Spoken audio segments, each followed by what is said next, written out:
You're listening to Cornhole Champions. I'm your host, Zachary Oren Smith. I'm sitting here with Amie Rivers and Avery Staker. And our third story takes us back in time to understand the present. 39 years ago this week, August 23rd to be exact, it was 1986. UAW workers walked off a job site in John Deere facilities in Waterloo and Dubuque. It would become the longest strike in John Deere's history.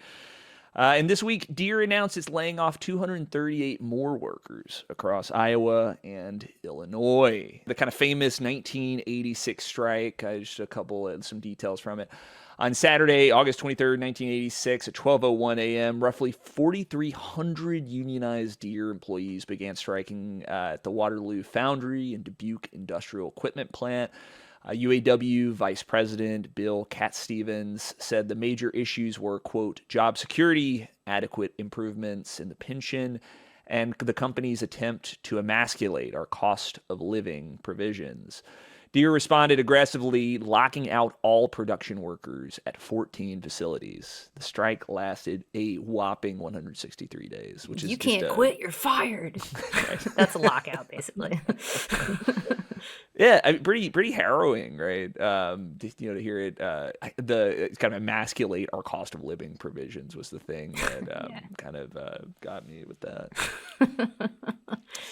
The context then, so this was that was 1986. During the 1980s, it's a period that if you haven't heard about this, it was a very important period economically for Iowa. It was called we refer to it as the farm crisis.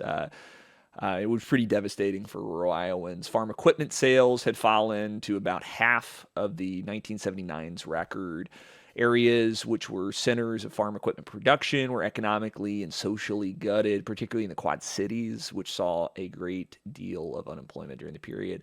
Manufacturing jobs in the Quad Cities fell nearly 30% in 5 years, which is devastating. Fast forward to today. This month, Deere announced its layoffs of workers in Waterloo, East Moline, and Moline. The company has laid off more than 2,000 employees since April 2024. Why? Josh Beal, director of investor relations, said, quote, tariff costs in this quarter were approximately $200 million, which brings us to roughly $300 million in tariff expenses this year to date. And they expect to get to $600 million by the end of the year just in tariff costs. That's not even counting the egg economy downturn, which has been ongoing for the last couple of years. What I thought was super interesting about this story was I learned about it not in like some lefty worker. I didn't learn about it in the Workers' Almanac. I didn't learn about it in in some lefty rag. I heard this was in the like Wall Street Journal's opinion section, not really known for its kind of pro worker takes, and this won't be it either. But they're talking about like the impacts that tariffs are having on equipment manufacturers, right? I want to set like kind of the like broader economic scene here a little bit. This spring, the Federal Reserve's Beige Book, which is kind of like a quarterly report that they release, that the Reserve releases, that kind of talks anecdotally about kind of some of the forces we're seeing play out in the economy. It's a great source. You hear about it all the time on Marketplace if you're an American public media fan. But this year's Beige Book talked about poor growing conditions for agriculture, as well as pretty strict loan practices. So we're seeing falling repayment rates on farm debt and kind of a 3-year low for corn, soybean, and wheat. One of the Beige Book reports I read had, they were some cattle farmers who also grow wheat. We're talking about like, we're not even harvesting our wheat this year. We're just putting grazing our cattle in it because while beef prices are pretty high, those commodity prices are just so low. And one of the reasons is because of the last time that we went to war, specifically with China, which is a huge, huge buyer, especially of Iowa goods. They moved over kind of almost wholesale to Brazil, and they're getting a lot of their soy from Brazil. They're getting their corn from different places. And I think just we're struggling to just find alternate markets that are sustainable in the way that China is sustainable. But China, I mean, nobody competes with China. China has the hugest population in terms of what we export to them. And if they're not buying because we've fucked them over, then that's really hard to get them back. And I think that's also a part of this that we can't ignore. Yeah, I mean, right. We lose when we shoot ourselves in the foot and give our market shares over to countries like Brazil. What do we expect to happen, right? Yeah. Like the impact is falling a lot more on the man, the worker, rather than a company. Because I mean, the looking at the numbers, they're huge. 200 million, 300 million, but they're announcing layoffs for like their lowest level workers. And I know John Deere isn't a stranger to laying off workers who have been there for a while too. And it seems like as much as big as these numbers are and as big as these companies are and as global as the trade is, the person who is ultimately feeling the biggest impact is, us. Right. Yeah, I mean, especially in communities like the Quad Cities, and then here in Waterloo too. I mean, we're a huge John Deere China. There's like 5 separate plants here that employ thousands. So any sort of like shock to the system is really, really going to affect communities like ours and have in the past. You talk about the farm crisis strike. I remember when the UAW went on strike a couple years ago. And that lasted for several weeks, and that was huge. And it's so huge here that even, what you would think of as like the Republicans that would be pro-business were coming out and saying we're on the union side here. We're for the working folks because it affects so many people across the spectrum. 110%. The low commodity prices, even with subsidies, right? It is really tough to make a go on corn right now. It's really tough to make a go on soy right now. As I said, the wheat anecdote from the beige book, kind of like it's one of these that's been kind of like rattling around in my head, right? That it's just not even worth harvesting, right? Yeah, which is nuts. Yeah, you talk about the workers, but the farmers too. I mean, the reason that John Deere can't sell, its equipment is because it's gone up so much in price, and farmers are not making up that difference. Totally. Yeah. So farmers are paying more for equipment.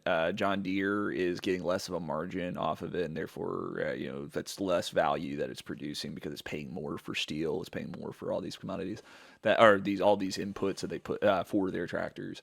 Yeah. I mean, it's a real shit sandwich all the way down. And unfortunately, when we add artificial pressures like tariffs on top of all of this, all these like extant market pressures, right? Where who gets the boot? Like Avery said, it's those workers in our communities. It's the folks that send their kids to our schools. So see earlier segment about kind of dwindling populations in Iowa, right? Yeah, that's all part of the same story. Yeah, I think the through line that I've been gathering from the stories that we've had today is like, it's like an erosion of the public, with public schools. Like those are, cultural centers, and they keep the population educated. And without those, those are huge gaps in public life. And then with the historical society, that's public knowledge, the public accessibility of knowledge too, and also culture. And then here it's an erosion of, personal capital. It's an erosion of the ability for people to participate in public culture, economically and time-wise. Avery, did you ever watch the show South Park? No, actually, South Park is a huge blind spot for me. Okay, there was like it's when I was a kid, I watched it a ton, and there's like an end, in particular in the early seasons, there was at the end of the episode, they would do the kind of like children's TV. And what did we learn from today's episode? And it was always these like really twisted, it was that means you can't ever trust a cop, right? It was like would come through with the moral, and then Cartman very would funny. Bash it. Yeah, always great. I liked your if there's really a through line in this all. And today we learned is that we're destroying John Q. Public. That this is that we are. So I dug that. And then Cartman, played by Zachary Oren Smith, just like farts, and then the episode ends.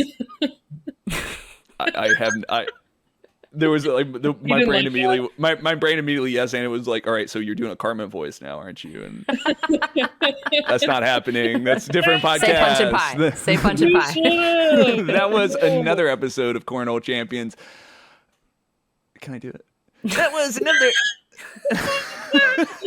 No, that was another. It was another episode of Cornhole Champions. That's not happening. That was another episode of Cornhole Champions. If you have questions, please send them in to Zach at iowastartingline.com. Anything about any of the stories we cover, we'd love to hear what your thoughts are, what you're reading in these, and what we're missing out on. Be sure to include where you are from in the state when you write in. We are also a audio-visual medium, so send us a voice memo if you're brave. Keep your questions to under 90 seconds, please, and we'd love to hear from you. While you can watch Cornhole Champions wherever you listen to podcasts, the single best place is to subscribe to our YouTube. That's youtube.com/Iowa Starting Line. Like and subscribe to help us grow this platform. The best place to follow my work and every twist and turn of the show is my Substack. We've seen a lot of growth in the last couple of weeks. I'm really hoping to keep this going as we finish up this season. Give me a follow at cornholechampions.substack.com. We are also on Instagram and TikTok with clips from this show and with videos of all three of us thinking through the stories we're covering in this state. Give us a follow.